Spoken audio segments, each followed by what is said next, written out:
बिस्मिल्लाहिर्रहमानिर्रहीम। दोस्तों, इस वीडियो में हम आपको ये बताएंगे कि हिरनी ने आप अलैहिस्सलातु वस्सलाम से गुफ्तगू कैसे की। हज़रत उम्मे सलमा रज़ियल्लाहु अन्हा बयान करती हैं, एक मरतबा हुज़ूर सल्लल्लाहु अलैहि वसल्लम एक सहरा में से गुज़र रहे थे।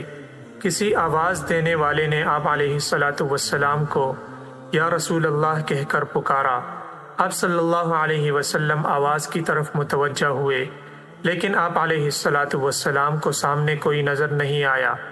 आप सल्लल्लाहु अलैहि वसल्लम ने दोबारा गौर से देखा तो वहाँ एक हिरनी बंधी हुई थी। उसने अर्ज़ किया, या रसूल अल्लाह, मेरे नज़दीक तशरीफ़ लाइए। बस आप अलैहिस्सलातु वस्सलाम उसके करीब हुए और उससे पूछा, तुम्हारी क्या हाजत है? उसने अर्ज़ किया, उस पहाड़ में मेरे दो छोटे छोटे नौमौलूद बच्चे हैं, बस आप मुझे आज़ाद कर दीजिए, मैं जाकर उन्हें दूध पिला सकूं, फिर मैं वापस लौट आऊँगी। आप सल्लल्लाहु अलैहि वसल्लम ने पूछा, क्या तुम ऐसा ही करोगी? उसने अर्ज़ किया, अगर मैं ऐसा न करूँ तो अल्लाह मुझे सख्त आज़ाब दे दे। फिर आप अलैहिस्सलातु वस्सलाम ने उसे आज़ाद कर दिया।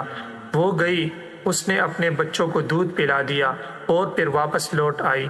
आप सल्लल्लाहु अलैहि वसल्लम ने उसे दोबारा बांध दिया। फिर अचानक वो आराबी जिसने उस हिरनी को बांध रखा था मुतवज्जे हुआ और उसने अर्ज़ किया, या रसूल अल्लाह, मैं आपकी कोई खिदमत कर सकता हूँ?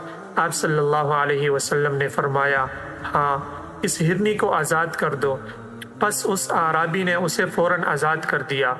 वो वहाँ से दौड़ती हुई निकली और वो ये कहती जा रही थी, मैं गवाही देती हूँ कि अल्लाह के सिवा कोई इबादत के लायक नहीं और आप सल्लल्लाहु अलैहि वसल्लम अल्लाह के रसूल है। उम्मीद है वीडियो आपको ज़रूर पसंद आई होगी। मज़ीद इस तरह की इंटरेस्टिंग वीडियोस देखने के लिए हमारे चैनल को सब्सक्राइब कीजिए और बेल आइकन को भी साथ प्रेस कीजिए ताकि नई आने वाली हर वीडियो आप तक बर वक्त पहुँच सके। अस्सलाम।